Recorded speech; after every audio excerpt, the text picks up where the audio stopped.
Hello class. So today we are taking everything that we've learned up to this point of rational functions, and you can see them listed here, and we're just going to go over all of them and do them all at one time. So we'll be looking for the domain, intervals of inclination, intervals of declination, the x-intercepts, the y-intercept, the horizontal asymptote, and the vertical asymptotes. So we're going to do all those at once. Now, remember, we use, let's see, so to find the intervals of inclination, declination, x-intercept and y-intercept, we use Desmos. I like to find my horizontal asymptotes and my vertical asymptotes first, because that's how, well, because we do it algebraically, and once I have these, I can know, or once I have the vertical asymptotes, I know the domain. And then I'll go ahead and graph the rest, or graph them, and then figure out the rest. The reason I gave it to you in this order is because you'll have a question like this on your test. It'll be multiple parts where it's asking for each one of these, and this is the order that it asks in. So my advice is to do the horizontal and vertical asymptotes first. So let's take a look at this example here. We have x squared equals x minus 1 divided by x minus 3 times x plus 4. So let's recall how to find the vertical and horizontal asymptotes. The vertical or the horizontal asymptote, we want to check the degree of the top polynomial and the degree of the bottom polynomial. Well, if you notice here, there are two x's. So if we were to multiply those together, we would get an x squared, which means the degree of the bottom in this case is x squared. So, knowing what we know, if the degree of the top is lower than the degree of the bottom, then it has a horizontal asymptote at y equals 0. Awesome. The vertical asymptotes. Now this is nice that it's in factored form, because if it's in factored form, the vertical asymptotes we can find just by setting each factor equal to 0 and solving for x. So I can say x minus 3 equals 0 and x plus 4 equals 0. Remember, when we had something more like this, we'd have to factor it to get it looking like this. But this is already factored for us. So we can go ahead and set it equal to 0 and solve for x. So this would be add 3 to both sides, so x equals 3. And here we'd subtract 4 from both sides, so x equals negative 4. So our vertical asymptotes are x equals negative 4 and x equals 3. Now that I have my horizontal and vertical asymptotes, I can go ahead and answer the domain. Because remember, the domain exists at every single x value except where our vertical asymptotes lie, which in this case is at negative 4 and 3. So I know that the domain goes from negative infinity to negative 4. Then I have my union here. And then it goes from negative 4 to 3. And then I have another union. And then it exists from 3 to positive infinity. So notice the only places our holes are where our vertical asymptotes exist. Okay, so I've answered everything I can without Desmos. So now I'm going to go ahead and, well, I already graphed it in Desmos. Let me just pull it up here. Awesome. So I have graphed our function here. And let's just go down the line and answer what we know. So intervals of inclination. So where is it going up? Well, let's see. It looks like it's going down. It looks like it's decreasing all the way. And then up here it's still decreasing until we get to this point right here, this minimum. And that's at negative 3.472. So, and then it starts increasing, and then it increases, and then we get to, let's see, these two are intercepts, so this is the max right here. So we get to this point, and then it starts decreasing again. So intervals of inclination, let's see, so it only increases between this point and this point. So I can say it increases from, remember we're talking about our x values here, so from negative 3.472 to 5.472, just like that. And then intervals of declination, it's going to be all of the other spots. We know that from negative infinity until this point, it's decreasing. So I can say from negative infinity to negative 3.472.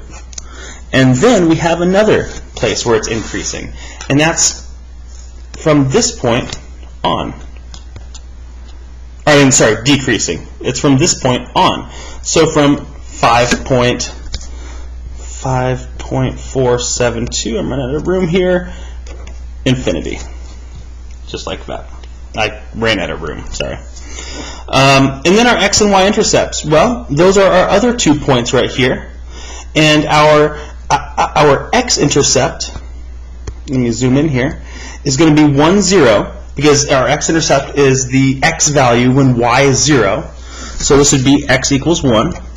And then this over here is our y-intercept. Our y-intercept is the y value when x is 0. So our y-intercept is negative 0.083. And we've just answered them all. So let's go on to a couple more examples here, or I guess I have 3 more examples. Now we have this function, this f of x. So again, I want to answer my horizontal and vertical asymptotes first, and then I'll answer the domain, and then I'll answer the rest. So our horizontal asymptote, well, we look at the degree, and it looks like the degree is the same. So when the degree is the same, remember it's the ratio of the 2 leading coefficients. There's a little invisible 1 right here. So it's really 2 over 1, or just 2. So the horizontal asymptote is when y equals 2. The vertical asymptote, remember we need to look at the bottom now. And this we need to factor, so it looks like this. So let's factor it down here. X squared minus 7x plus 12. We want to find 2 numbers that add to negative 7, but when we multiply them we get 12. And those 2 numbers are going to be x minus 4 and x minus 3. Right? Negative 4 minus 3 is negative 7. Negative 4 times negative 3 is positive 12. So here, we can just set each factor equal to 0 and solve for x. Or if you kind of notice the shortcut here, when there's no coefficient of the x's in here, our signs just switch, right? X minus 3 turns into x positive 3. X plus 4 turns into x equals negative 4. So our 2 vertical asymptotes here are x equals 4 and x equals 3. And you'd get those answers if you set each one equal to 0 and solve for it. So our vertical asymptotes is at x equals 3 and 4. Which means our domain exists for at all x values except at the vertical asymptotes. So I can say the domain is from negative infinity to 3, and then union from 3 to 4, union, and then 4 to infinity, just like that. Now we'll go to Desmos and graph these, or graph this second one.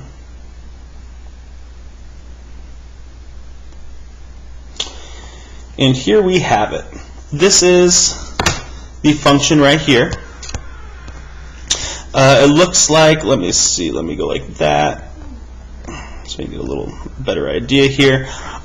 So it looks like it just goes up, then it goes up, well let's see, then it goes down, and it continues going down. However,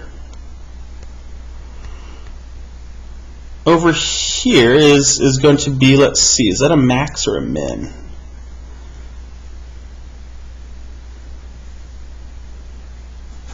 This is a min right here, because if you notice, to the left, well, this point here is at 0.2, and to the left of it,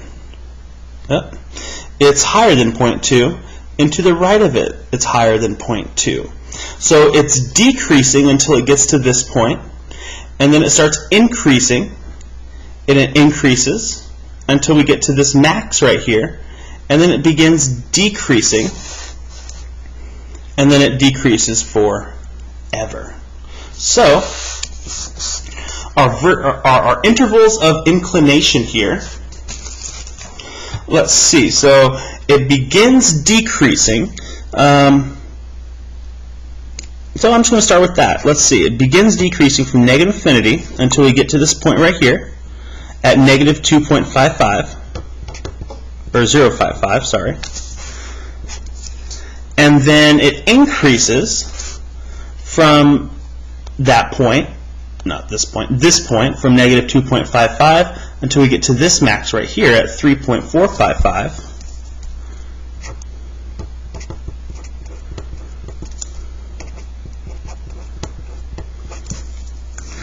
And then it begins decreasing forever. So it decreases from this 3.455 all the way to positive infinity. And then we can just look at our x and y intercepts. So let's see here. This is going to be our x-intercept. No, I'm sorry, our y-intercept, because it's our y value when x is 0. So our y-intercept is 0.833, and it doesn't look like this has an x-intercept, does it? It gets extremely close to 0, but it never touches 0 over here, and it gets extremely close to 0 over here, but it never touches 0 over here. So this has no x-intercept, so we can just say NA, or non-applicable, something like that. All right, let's go over two more. So again, we're going to answer our horizontal, vertical asymptotes first, and then our domain. So let's see. Our horizontal asymptote, the degree of the bottom is higher than the degree on top. So this is going to be y equals 0. That's always the case when the degree on the bottom is higher than the degree on the top. And then the vertical asymptote, we need to set this equal to 0, the bottom, and solve for x. Now, since there's no x term in here, since it's not an x squared, x, and then constant, we don't need to factor. Here we can just solve for x. So, x squared minus 16 equals 0. Well, we're going to add 16 to both sides. X squared equals 16. And then take the square root of both sides to undo that square. So x is equal to plus or minus 4. So our vertical asymptotes is that x equals negative 4 and positive 4. Which means our domain is going to exist from negative infinity to negative 4, union from negative 4 to positive 4, and then union again, and then from 4 to infinity. Okay, so now it's time to graph this one.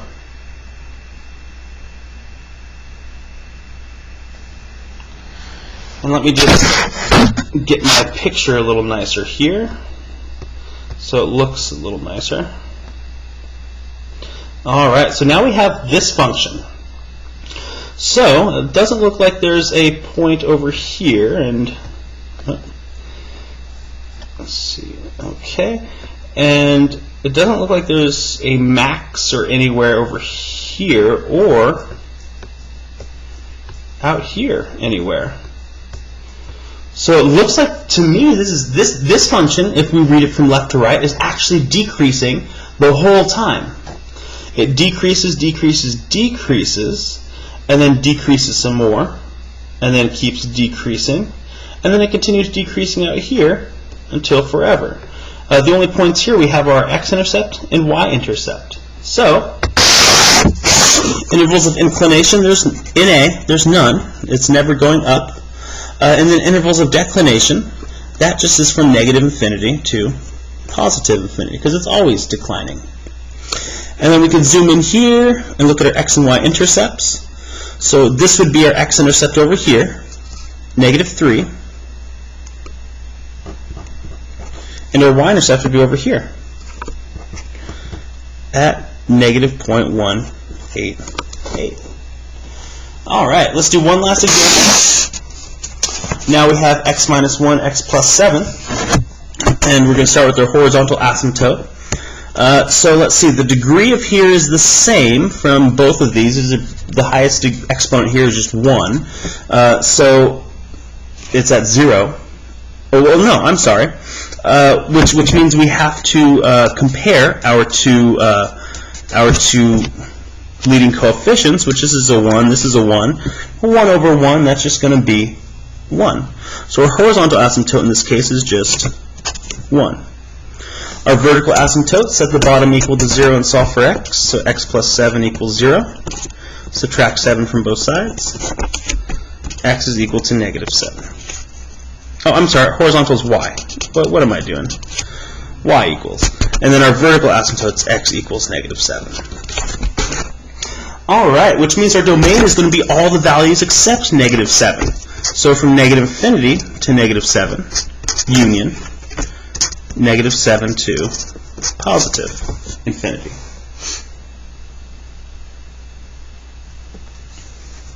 So let's go ahead and look at the graph now to get our intervals and our x and y intercepts. So this is our function here, and it looks like it's always increasing here, and then it always increases here. I don't see another. I don't see a little max or a min anywhere. So this function looks like it's just always increasing. So unlike our last one, which was always decreasing, this has an interval of inclination of negative infinity to positive infinity, and intervals of declination not applicable. There aren't any. Let's see here. Now our x and y intercepts. I saw 2 points down here. So look, our x and y intercepts are very close to each other. So here's our y-intercept, and here's our x-intercept. So the x-intercept is 1, and our y-intercept is negative 0.143. And that's that. So that is features of rational functions. So get started on the worksheet, and let me know if you have any questions.